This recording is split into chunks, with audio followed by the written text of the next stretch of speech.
இந்த உலகத்தில் நம்ம கண்களுக்கு தெரியாத சக்திகள் இருக்கின்றன. அது நல்லதா கெட்டதா நமக்கு தெரியாது. ஆனா சில சமயம் அந்த சக்திகள் நம்ம வாழ்க்கைக்குள் வரும்போது அதை நிறுத்த முடியாத நிலை வரும்.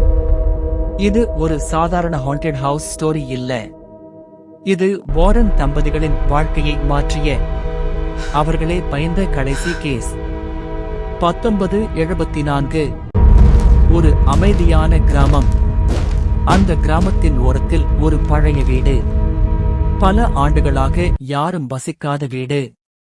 அந்த வீட்டை ஒரு குடும்பம் வாங்குகிறது.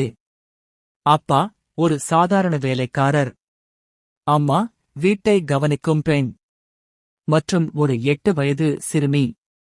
அவர்கள் அந்த வீட்டுக்குள் முதன்முறையாக நுழையும் போது அந்த வீட்டில் ஒரு விசித்திரமான அமைதி. சத்தம் இல்லாத அமைதி.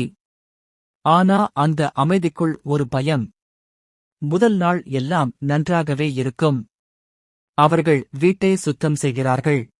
புதிய வாழ்க்கையை ஆரம்பிக்கிறார்கள்.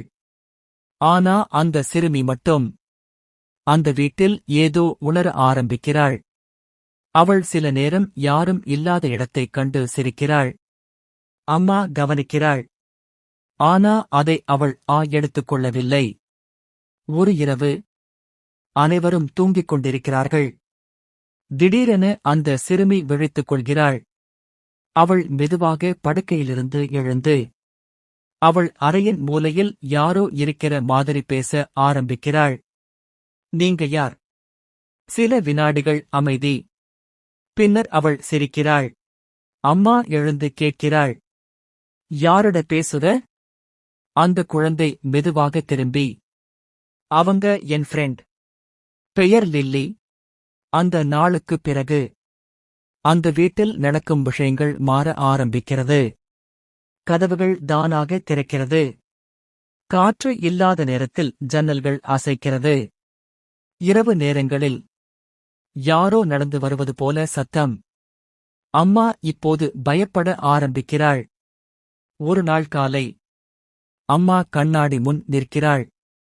அவள் தன் முகத்தை பார்த்துக் கொண்டிருக்கும்போது அவளின் பின்னால் ஒரு ஷேடோ நின்று கொண்டிருக்கிறது. அவள் அதிர்ச்சியில் திரும்புகிறாள். ஆனா யாரும் இல்லை.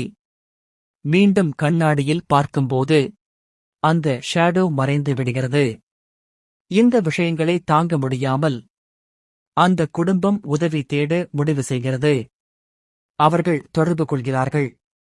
எட் வாரன் மற்றும் லரேன் வாரன். வாரன்ஸ் அந்த வீட்டுக்கு வருகிறார்கள். லரேன் வீட்டுக்குள் நுழைந்தவுடன் அவள் திடீரென நின்று விடுகிறாள். அவள் கண்கள் சுற்றி பார்க்கிறது. அவள் மெதுவாக சொல்கிறாள், இங்கே ஏதோ இருக்கிறது. லரேன் அந்த சிறுமியுடன் பேசுகிறாள். அந்த குழந்தை மெதுவாக சொல்கிறது, அவங்க இங்கேயே இருக்காங்க.